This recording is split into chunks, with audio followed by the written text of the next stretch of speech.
کیا ہوتا ہے کہ سب کو پتا ہے، اور کیس میں بھی یہی لکھا گیا ہے کہ یہ ٹرسٹ کے نام پر رقم وصول کی گئی۔ پہلی بات تو یہ ہے کہ یہ ٹرسٹ کون ہے، یہ عمران خان ہے اور اس کی بیگم ہے، اور کون ٹرسٹ ہے؟ ساری رقم انہیں کے پاس جانی ہے، تو اس میں سے وہ کیسے کہہ سکتے ہیں کہ ہم نے 1 روپے کا مفاد قبول نہیں کیا؟ وہ جو یونیورسٹی کی عمارت بنانی ہے، وہ کیا وہ ان کی جائیداد نہیں ہے؟ کیونکہ ٹرسٹی اور تو کوئی ہے ہی نہیں۔ یا تو ایک ہوتا بورڈ آف ٹرسٹ جس میں بہت سارے لوگ شامل ہوتے ہیں، تو اس میں کوئی ایک آدمی نہیں کہہ سکتا ایک آدمی کے بارے میں کہ یہ اس سے فلانا مفاد حاصل کرے گا۔ لیکن یہ تو ٹرسٹ گھر میں ہے، گھر ہی کو ٹرسٹ بنا دیا، اور ٹرسٹ کو گھر بنا دیا، تو یہاں یہ دستاویزات کیا کام آئیں گی؟ اور سب کو پتا ہے کہ ٹرسٹ میں یہی لکھا ہوتا ہے، ٹرسٹ کی جو ڈاکومنٹیشن ہوتی ہے اس میں یہی لکھا ہوتا ہے کاغذوں میں کہ ٹرسٹ کا چیئرمین ہے یا جو بھی اس کا عہدیدار ہے، یہ اتنی تنخواہ لے گا یا نہیں لے گا، اس کے علاوہ اس کو کوئی مراعات نہیں ملے گی، ٹرسٹ کی املاک میں سے کوئی اس کی ذاتی ملکیت نہیں ہوگی، یہ ٹرسٹ کا پہلے سے اصول ہے، یہ کوئی انکشاف نہیں ہو رہا جس طرح یہ پی ٹی آئی والوں نے ایک نیا بیانیہ کرنے کی کوشش کی ہے۔ بات یہ ہے کہ جب دن برے آئے ہوتے ہیں، جب برے دن آ جاتے ہیں، تو پھر اسی طرح کے موقف گھڑے جاتے ہیں جو لوگوں کے سامنے ایک مزدہ خیز شکل اختیار کر لیتے ہیں۔ یہاں تو بھائی ٹرسٹ آپ خود ہی 2 آدمی ٹرسٹ اور 2 آدمی مالک، قصہ ختم۔ تو یہ دستاویزات جو ہیں یہ ان کی ایک صفر کی ویلیو بھی نہیں ہے، کیونکہ ٹرسٹ میں یہی کچھ ہوتا ہے جو انہوں نے عمران خان نے بیان کیا۔ کیس یہ ٹرسٹ کے اس طرح کا تو کیس ہے ہی نہیں، کیس تو یہ ہے کہ جو ٹرسٹ عمران خان اور اس کی بیگم کی ملکیت ہے یا ان کے پاس ہے، اس کے لیے ملک ریاض سے رشوت لی گئی، اور ملک ریاض سے رشوت لے کر وہ اس کو جو برطانیہ سے پیسہ پاکستان کے خزانے میں آنا تھا، وہ ملک ریاض کے کھاتے میں جو سپریم کورٹ میں کھلا ہوا تھا، جو اس نے جرمانہ ادا کرنا تھا، اس میں جمع کرا دیا گیا تاکہ ملک ریاض کا جرمانہ اتنا کم ہو جائے۔ گویا سرکاری خزانے سے ملک ریاض کو نوازا گیا۔ اور پھر اگر یہ اتنا ہی زیادہ مسئلہ تھا کہ ٹرسٹ تھا، ٹرسٹ میں تو کوئی بے ایمانی نہیں، تو پھر وہ بند لفافے میں کابینہ سے منظوری کیوں لی گئی، اور کابینہ کے وزیروں سے کیوں یہ کہا گیا کہ اس کو کھول کر پڑھنے کی ضرورت نہیں ہے، بس آپ ٹھپا لگاؤ، مٹھا لگاؤ، اور یہی ہوا۔ تو اب یہ عمران خان کے لیے یہ مکافاتی عمل ہے، یا وہی بات کہ جب برے دن آئے ہوں تو ہر طرف سے پھر بری خبریں ملتی ہیں۔ ایک خبر تو ملک ریاض کی طرف سے ملی، دوسری خبر شہزاد اکبر کی طرف سے ملی، دونوں چیزیں عمران خان کے لیے سخت صدمے کا باعث ہیں۔ اور عمران خان کی ذکر آیا تو میں ضمناً یہ پھر کہہ دوں کہ یہ جو کہتے ہیں نا کہ باہر جانے کے لیے تیار نہیں ہوں، میں تو ملک میں مروں گا، ملک میں جیوں گا، اس نے پچھلے ہفتے سے پھر یہ شور مچانا شروع کر دیا ہے کہ میرا یہ پیغام پہنچاؤ اوپر کہ مجھے لندن بھجوا دو، مجھے لندن بھجوا دو۔ اب یہ بھی اس کی ذہنی پسماندگی کی علامت ہے کہ فرض کیجیے اگر فوج اس کو باہر بھجوانے کا فیصلہ کرتی بھی ہے تو وہ اسے سعودی بھجوائے گی، نہ کہ لندن، کیونکہ لندن جا کر تو وہاں اس کا پورا وہ یعنی مافیا بیٹھا ہوا ہے عمران خان کا، جس میں یہودی بھی ہیں، جس میں بی جے پی کے لوگ بھی ہیں، جس میں پی ٹی آئی کے لوگ بھی ہیں، اور وہ ایک طاقتور یعنی خاصی کے پاس دولت بھی ہے اور ایک نیٹ ورک بھی ہے۔ تو عمران خان وہاں بیٹھ کر ہر روز یوٹیوب پر تقریر کیا کرے گا، اور پاکستانی پی ٹی آئی کو ہدایات دیا کرے گا، اور اس مافیا کو، اس سنڈیکیٹ کو پاکستان کے خلاف مہم چلانے کے لیے آئیڈیاز دیا کرے گا۔ اب عمران خان جیل میں ہے، تو برطانیہ اور خاص طور پر امریکہ میں پاکستان کے خلاف اور پاکستان کی فوج کے خلاف جس طرح کا شرمناک اور بے بنیاد اور جھوٹا پروپیگنڈا کیا جا رہا ہے، کبھی کہا جاتا ہے کہ جنرل عاصم منیر کے خلاف بغاوت ہونے والی ہے، اور یہاں تک لطیفہ گھڑا گیا کہ وہ جو جنرل انجم صاحب ہیں وہ انہوں نے تیاری شروع کر دی ہے چارج سنبھالنے کی، اور ملاقاتیں شروع کر دی ہیں، مختلف لوگوں سے مشورے لینے شروع کر دیے ہیں کہ حافظ عاصم منیر کی چھٹی کے بعد میں آرمی چیف بن سکتا ہوں کہ نہیں بن سکتا۔ بتائیے کہ جو آدمی بغاوت کرتا ہے وہ ایک ایک شعبے میں جا کر لوگوں سے مشورے کرتا ہے۔ خیر یہ تو فضول بات ہوگی، اس طرح کا پروپیگنڈا وہ کر رہے ہیں، اور یہ بھی کہا جا رہا ہے کہ اسرائیل جو کچھ فلسطین میں کر رہا ہے، پاکستان اس سے زیادہ پاکستانی عوام کے ساتھ کر رہا ہے، تو اس طرح کا پروپیگنڈا بھی ہو رہا ہے۔ تو یہ فوج یا اسٹیبلشمنٹ کیا اتنی پاگل انہوں نے سمجھ رکھا ہے کہ وہ عمران خان کو باہر بھیج کر اپنے خلاف پروپیگنڈے کی کمپین چلائے گی؟ وہ اسے اگر بھجوانا چاہے تو وہ سعودی میں بھجوا سکتی ہے جہاں وہ باؤنڈ ہو جائے گا، لیکن مسئلہ یہ ہے کہ نہ تو فوج اسے باہر بھجوانا چاہتی کسی بھی ملک میں، اور نہ ہی سعودی عرب اس شخص کا نام تک سننا پسند کرتا ہے۔ جو بھی بات ہو وہ الگ قصہ کہانی ہے ماضی کی۔ لیکن سعودی عرب عمران خان کا نام لینا پسند نہیں کرتا، اور حالیہ ہفتوں میں انہی ہفتوں میں ایک مرتبہ پھر اور چین اور سعودی عرب نے پاکستان کی قیادت، عسکری قیادت کو یہ واضح کرایا ہے کہ عمران خان کو دوبارہ حکومت میں آنا ہمارے لیے قطعی ناقابل قبول ہوگا، پھر پاکستان کا نام اپنی دوستوں کی فہرست سے کاٹ دیں گے۔ یہ اس پیغامات کا خلاصہ ہے۔ پیغامات کی زبان ڈپلومیٹک ہوتی ہے، اس میں بین السطور کچھ چیزیں بتائی گئی ہوتی ہے، اس طرح کا کرخت لہجہ نہیں ہوتا، لیکن اس کا جو خلاصہ ہوتا ہے وہ یہی ہوتا ہے۔ جس طرح آپ کسی کو کہیں ملاقاتی کو کہ جناب آپ جانا چاہیں تو جا سکتے ہیں، تو اس کا مطلب یہ ڈپلومیٹک زبان ہے، اور یعنی ادب آداب کی زبان ہے، ایٹیکیٹ کی زبان ہے، لیکن اس کا مطلب تو یہی ہوتا ہے کہ بھائی آپ کا ٹائم ملاقات ختم ہوا، اب آپ تشریف لے جائیے۔ تو یہ اس طرح کی صورتحال ہے۔ تو اس طرح کا پروپیگنڈا، اور حالیہ دنوں میں اس نے پھر یہ شور مچانا شروع کر دیا کہ مجھے لندن پہ جاؤ۔ اس سے دو چیزوں کا پتہ چلتا ہے کہ ایک تو اس کا یعنی برداشت کا مادہ جو ہے برداشت سے باہر ہو چکا ہے، اور دوسری بات یہ اس کا ذہن بھی کام نہیں کر رہا، ورنہ کامن سینس کا آدمی بھی یہ سمجھ سکتا ہے کہ مجھے لندن تو بھجوانے کا کوئی سوال ہی پیدا نہیں ہوتا۔ ویسے جو حقیقت ہے وہ صرف اتنی ہے کہ اس کے پیغامات کو وہ لوگ سننے کے لیے تیار نہیں ہیں، وہ لوگ اس کا کسی بھی قسم کا پیغام سننے کے لیے تیار نہیں ہے۔ پچھلے ہفتے اس نے یہ بھی پیغام بھیجا تھا کہ میں قومی مفاہمت کے لیے تیار ہوں، یعنی ایک مرتبہ مجھے باہر تو نکالو، گول میز کانفرنس میں بٹھاؤ۔ اس حد تک ڈیسپریٹ ہو چکا ہے۔ تو اس کا بھی انہوں نے یعنی بات سننی پسند نہیں کی، تو وہاں وہ اس کا نام ہی نہیں سن رہے، یہ یہاں بیٹھے شور بجا رہے ہیں کہ وہ فوج جو ہے وہ اس کو باہر بھجوانے کے لیے مجبور کر رہی ہے۔ تو ناظرین، امریکی سفیر ڈونلڈ بلوم اور برطانوی ہائی کمشنر نے پاکستان کی سیاسی قیادت سے ملاقاتیں کی ہیں۔ امریکی سفیر نے نواز شریف صاحب سے ملاقات کی،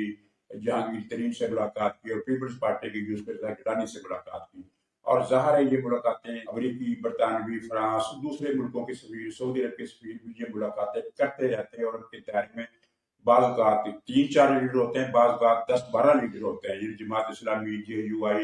MQM، سب کے لوگوں سے وہ ملاقات کرتے ہیں۔ فی الوقت تک ان ملاقاتوں میں PTI کو شامل نہیں کیا ہے، جس پر PTI نے ایک الیکشن کمیشن کے خلاف ایک بیان جاری کیا کہ یہ تو امریکی سفیر مداخلت کر رہا ہے، غیر ملکی سفیر الیکشن میں مداخلت کر رہا ہے، من مرضی کی حکومت لا رہا ہے۔ اگر اس سفیر نے PTI کے لوگوں سے بھی ملاقات کر لی ہوتی یا آج کل میں ملاقات کر لے، تو PTI کا لہجہ کیا ہونا تھا، زبان کیا ہونی تھی، ان کی انفارمیشن پھر یہ ہونی تھی کہ امریکی سفیر عمران خان کو رہا کرانے کے لیے سرگرم ہو گئے، PTI سے بھی ملے ہیں، نواز شریف کو بھی ملاقات میں امریکی سفیر نے کہا ہے کہ نکالو عمران خان کو باہر، رہا کرو اس کو۔ پیپلز پارٹی والوں سے بھی کہا ہے کہ بھی عمران خان کی شمولیت کے بغیر ہم انتخابات کا عمل قبول نہیں کریں گے، اور جہانگیر ترین سے بھی کہا ہے کہ بندے کے پتر بنو اور عمران خان کو جیل سے باہر آنے دو۔ اس طرح کا پروپیگنڈا انہوں نے کرنا تھا، اور یہ اب تک یہی ہوتا رہا ہے۔ جس طرح ایک جھوٹی خبر پھیل گئی تھی کہ اڈیالہ جیل میں امریکی وفد نے، IMF کے وفد نے عمران خان سے ملاقات کی ہے، تو اس دن PTI کے سوشل میڈیا نے یہی پروپیگنڈا کیا تھا کہ دیکھا ہم نہ کہتے تھے کہ امریکہ اس الیکشن کو قبول نہیں کرے گا جس میں عمران خان اندر ہو، اور وہ عمران خان کو باہر لانے کے لیے سرگرم ہو گیا، اور جب وہ نہیں بنتی بات تو پھر کہتے ہیں کہ جناب ہماری تو حکومت کا تختہ ہی امریکہ نے الٹا تھا، اور عمران خان کو ساری سزا ہی اس لیے مل رہی تھی، اس لیے مل رہی ہے کہ اس نے کہا تھا کہ امریکہ پہ غلامی نامنظور۔ مسلم لیگ نے اس ملاقات کے بارے میں جو پریس ریلیز جاری کی ہے اس میں یہ فکرہ تھا کہ امریکی سفیر اور نواز شریف نے، مسلم لیگ کی قیادت نے اس پر یہ عمل ظاہر کیا کہ اب آنے والے دنوں میں الیکشن میں عوام ایک مرتبہ پھر مسلم لیگ نون پر اپنا اعتماد ظاہر کرنے والے ہیں۔ اب کوئی ملک کسی پارٹی کے ساتھ ہو، کتنا بھی ساتھ ہو یا ساتھ نہ ہو، وہ اس طرح کا بیان کبھی دے نہیں سکتا، یہ سفارتی اصولوں کے خلاف ہے، اور امریکہ کی طرف سے اس طرح کا بیان نہیں آ سکتا تھا۔ یہ بات جس نے ڈرافٹ کیا اس نے جوش میں آ کر لکھی یا شرارت کے طور پر لکھی، لیکن ظاہر ہے اس سے اس ملاقات کے بارے میں منفی تاثر گیا۔ اب وہ کہا جاتا ہے کہ وہ مجھے مریم اورنگزیب صاحبہ ہے، وہ یہ ان کا کارنامہ ہے، اگر ان کا کارنامہ نہیں ہے تو کسی ماتحت کا کارنامہ ہے، لیکن ذمہ داری تو مریم اورنگزیب صاحب پر ہی ہوگی، کیونکہ انہوں نے اس پریس ریلیز کو جانی دیا جس کو پھر بعد میں واپس لینا پڑا۔ تو یہ ایک بڑی غلطی تھی، بڑا بلنڈر تھا، اور جس نے بھی کیا اس کے خلاف کارروائی ہونی چاہیے۔ ناظرین، بلاول صاحب نے کہا ہے کہ انتخابات میں اپنے زبردستی کے وزیر اعظم منتخب نہیں ہونے دے گے۔ مطلب یہ ہے کہ نواز شریف ویسے تو وزیر اعظم منتخب نہیں ہو رہے، ان کو زبردستی وزیر اعظم بنایا جا رہا ہے۔ اب کو بلاول صاحب سے پوچھے کہ اگر نواز شریف صاحب منتخب نہیں ہو رہے اپنے بل بوتے پر، تو پھر اپنے بل بوتے پر کون وزیر اعظم منتخب ہو رہا ہے؟ کیا بلاول صاحب منتخب ہو رہے ہیں؟ جبکہ پیپلز پارٹی کے اپنے سروے، میں نے مسلم لیگ کے ایک سروے کا ذکر کیا تھا جس میں کہا تھا، جس میں بتایا گیا تھا کہ ہمیں سادہ اکثریت یا اس کے قریب ترین گنتے، یعنی 2-4 کے فرق کے ساتھ ہمیں سادہ اکثریت ملنے والی ہے، یہ ہمیں یقین ہے۔ اسی طرح کا سروے پیپلز پارٹی نے بھی کروایا، اور پیپلز پارٹی کے سروے کے مطابق اس کی سیٹیں 30 سے زیادہ نہیں بنتی۔ تو اب بلاول صاحب یہ چاہتے ہیں کہ وہ جو 30 سیٹیں جس پارٹی کو ملے گی، فوج اس کو وزیر اعظم، اس کا وزیر اعظم بنا دے۔ تو یہ ایک بڑی بچکانہ سی بات ہے، اور ظاہر ہے کچھ مسلم لیگ نے اس کا جواب دیا ہے کہ بلاول صاحب کا جو ذہنی توازن ہے وہ ٹھیک نہیں رہا۔ خیر، یہ تو ان کا ظاہر اٹیکنگ قسم کا پوسٹر ہے، لیکن میرا جو خیال ہے پیپلز پارٹی ایک سوچی سمجھی پالیسی کے تحت مسلم لیگ کو ہٹ کرے گی، اس کی خرابیاں ڈھونڈ کر بتائے گی، اور آنے والے دنوں میں اس کا پروپیگنڈا تیز ہوگا۔ تو یہ ایک گیم ہے سوچی سمجھی، جس کا مقصد یہ ہے کہ پی ٹی آئی کے کارکن پیپلز پارٹی والوں کے، خاص طور پر بلاول کے یہ بیانات پڑھیں اور ان کی طبیعت میں کچھ سکون آئے، تسکین خاطر آئے، تاکہ الیکشن کے دن وہ منفی ووٹ پیپلز پارٹی کے حق میں دے سکیں۔ منفی ووٹ سے مراد یہ ہے کہ ہمارا امیدوار تو ہے نہیں، تو اس کو بھی نہیں جیتنا چاہیے جو ہمارا اصل دشمن ہے، اس کو ہرانے کے لیے یہ کام کر دو۔ تو پیپلز پارٹی کو اچھی خاصی امید ہے، اور معمولی امید نہیں، پوری سنجیدگی سے انہوں نے ان کے اجلاسوں میں، جو مرکزی ایگزیکٹو کا ان کا اجلاس ہو، جو بھی ان کی پارٹی کا نام ہوتا وہ ہوتا سینٹرل ایگزیکٹو، اس میں یہ طے ہوا ہے کہ مسلم لیگ نون پر حملے بڑھانے ہیں، تاکہ پی ٹی آئی کا ووٹر جو ہے پنجاب میں خاص طور پر، اور مزید خاص طور پر جنوبی پنجاب میں، وہ پیپلز پارٹی کو ووٹ دے، اس لیے کہ مسلم لیگ کا امیدوار ہار جائے۔ چنانچہ میرا خیال ہے کہ یہ ان کی مہم اگلے دنوں میں زیادہ تیز ہوگی، اور ورنہ پیپلز پارٹی کا اپنا حال یہ ہے کہ بلاول وہاں پختونخوا میں گیا، اور وہاں 2 بڑے لیڈر ان کے نامور ارباب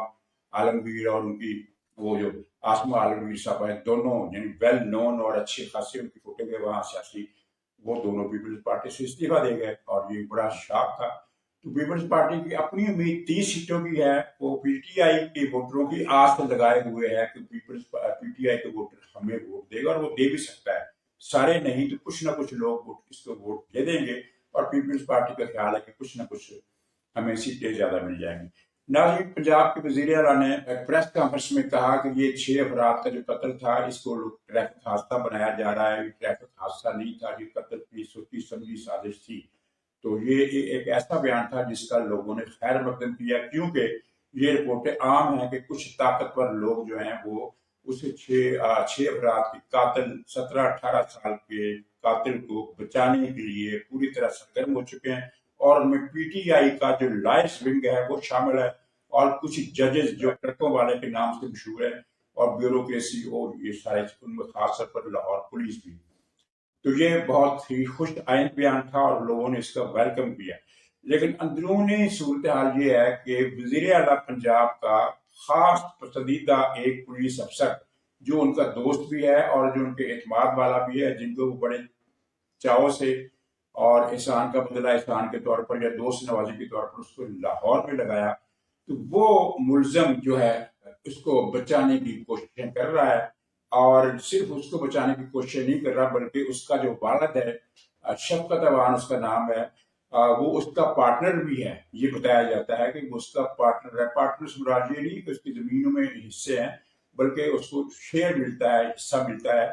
منافع میں سے، آمدنی میں سے، ایک لگی بندی رقم کہہ لیجیے، وظیفہ کہہ لیجیے۔ تو جو شفقت اوان ہے یہ قبضہ گروپ ہے، بہت بڑا قبضہ گروپ، اور اس نے پتہ نہیں کہاں کہاں کی زمینیں، کس کس ادارے کو اس نے تباہ کیا ہے، کچھ بڑائی حاصل ہے طاقتور لوگوں کی، اور کچھ ریٹائرڈ بزرگوں کی بھی اس کے پاس حمایت حاصل ہے، اوپر سے پی ٹی آئی کی سپورٹ بھی اسے حاصل ہے۔ تو یہ لاہور کا ایک پولیس افسر جو ہے وہ اس کی قبضہ گیری میں مددگار رہا ہے شروع سے۔